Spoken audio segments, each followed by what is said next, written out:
जी मां जिंदा है। फरमाया अपनी बुढ़ी मां की खिदमत कर, तेरी मेरी मुलाकात जन्नत के दरवाजे ते ही हो जाएगी।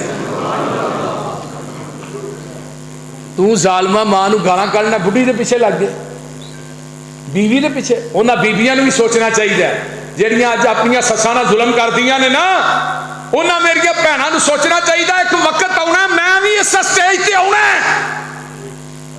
मेरी भैन जिस टोपे देना ही उस टोपे लैन वास्ते भी तैयार हो जा, जैसा करोगे वैसा भरोगे। बोलते नहीं।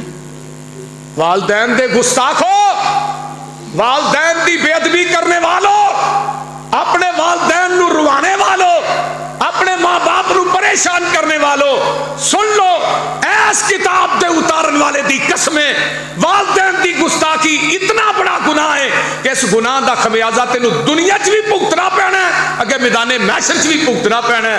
ते वालदैन